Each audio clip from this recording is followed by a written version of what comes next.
Yes, mbaniriza akadde kano mwasibye mutya muli mutya ngenda kubasaba mu subscribing ate munyigira ne kade bagitafa Adi TV yugi amawulire se bagaliwa gatambula gatedi Bugingo Yedizza Canan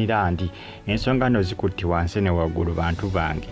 ensonga zikutte wansi ne waggulu okusinzira ku mikutu emitongole egifulumya amawulire akiraga nti tedi Bugingo yandibanga essaawa yonna Yedizza Canan olw'ensonga nti Pastor Bugingo alina byayagala mu bulyawo bw'aba awadde tedi Bugingo Canan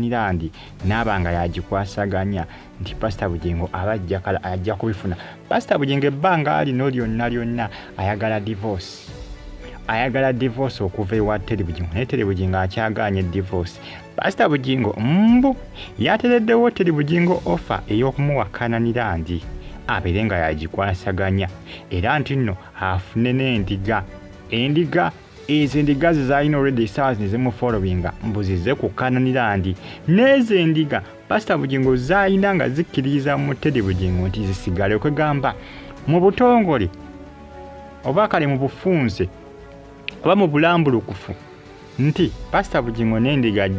ajja kuba zisigala mu kyaki eyo ezinaba zaagadde zisobola omufollowinga kubanga bagenda kubanga atandikawo ekyaki endala eya Canan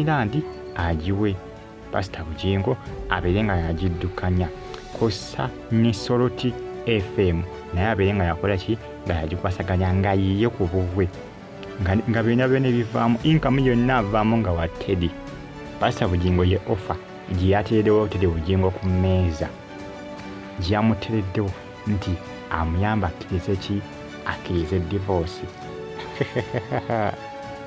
tedi anakkiriza offer eyo kuba ekyamazima Pastor Bugingo azze nga ateekawo zi offers nyingi tedi Bugingo akkirize divorce nabagamba nti Pastor Bugingo ekyamazima yeetaaga divorce n'okusinga ekintu ekirala kyonna divorce emusibidde ebintu bingi olw'ensonga nti essaawa bakyali bafumo ne tedi kyokka Pastor Bugingo yayagala mwekutulako completely ayagala mwekutulirako ddala waleme kubawo kibagatta na kimu kubanga Pastor Bugingo agamba nti n'abaana nti tedi yakola ki yabaleetera okumukyawa kati agamba nti tewakyaliwo kibagatta era agamba nti ali ready okubanga mwa Salt FM n'okumuwa Canan oba ettaka alitwala oba azimbawo kanisa ndala oba wasigala nga bwe wali jjukira tedi agenda okwawukana ne Bugingo baali already bali mu nteekateeka ekola ki ekugamba ekulaakulanyawo ku Canan okwongera okuddaabirizaawo okuziba ebisooto ebyo byonna ebibeerawo enkuba ng'etonnye n'okuzimba ekkanisa abantu mwe banaasabira ekkanisa eyaabwe emanyikibwe nti no ekkanisa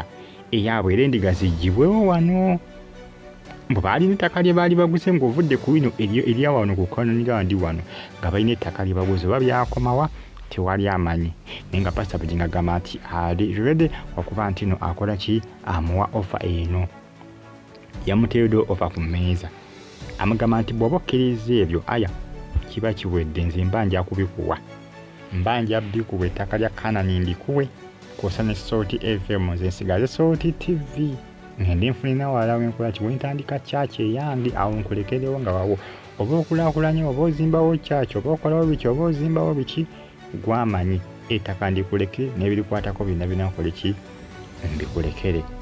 onaawulira embaga onaawulira tedi anakkiriza offer eno ge mawulire agakalinkinga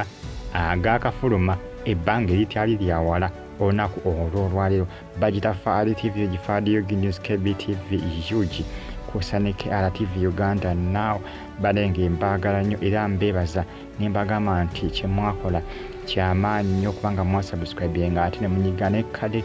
bagitafa Adi TV ensonga za tedi Bugingo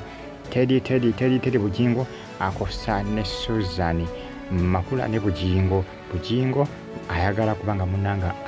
afumbirigana ne Makula ebyaddala naye yeetaaga divorce ate divorce tedi Bugingo alina kwakimuleetera kubanga akkiriza divorce evola amuwa ebintu bino n'okumuterawo zi offers ez'enjawulo ezaleetera tedi Bugingo okola ki okumukkiririza n'okola ki n'okumuyambako okubanga amwanguyiza mu nsonga eza divorce naye ensonga zikyakalubye ensonga zikyagaanye. Bagita Fuad TV gisubscribing onyige kale KRTV Uganda now. Nkwebaza gwe ni subscribing anti kyakola kyamaanyi okubanga wasubscribing n'onyiga kale. Bagita Fuad TV yuki mubeera bulungi. Mbagala nnyo mwenna